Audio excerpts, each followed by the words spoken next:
A wise monk and his young disciple were walking through a village one afternoon when they came across a bustling market.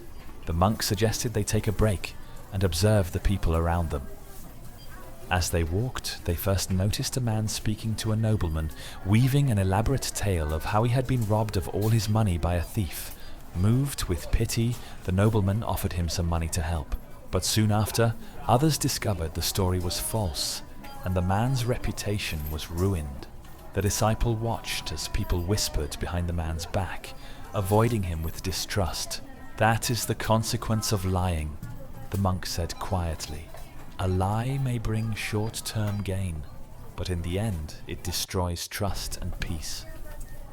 They moved on and found two women standing at the edge of the market, speaking in hushed, angry tones.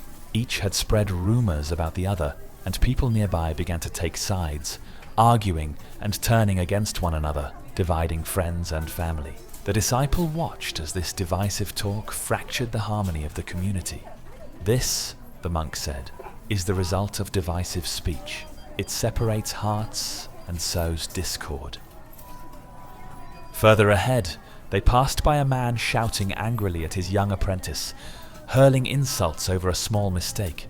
The apprentice, shocked by the harsh words, walked away with tears in his eyes, shoulders slumped under the weight of his master's anger. The air around them felt heavy and cold. "That is the harm of abusive language," said the monk. "It leaves wounds far deeper than any cut." Finally, they came upon a group of young men laughing loudly, chattering aimlessly about a neighbor's misfortunes. Their talk was full of exaggerations and gossip, each one trying to outdo the others with tales and jokes. Unbeknownst to them, the person they mocked overheard every word, his face turning pale with embarrassment. The monk turned to his disciple.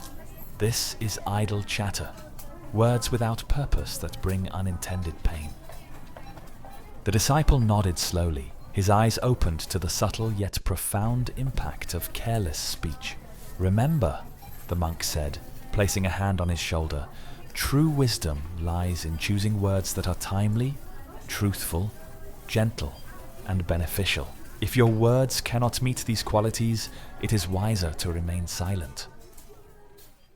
Dear friends, words hold the power to wound others emotionally, create misunderstandings, and block open-minded listening. This is why the Buddha taught us to avoid harmful speech, lying, divisive talk, abusive language, and idle chatter. Instead, we should nurture virtuous speech that is timely, truthful, gentle, beneficial, and motivated by goodwill. On the path of self-cultivation, refining our speech is one of the most essential practices. For this reason, it is often wiser to speak less and choose our words with care.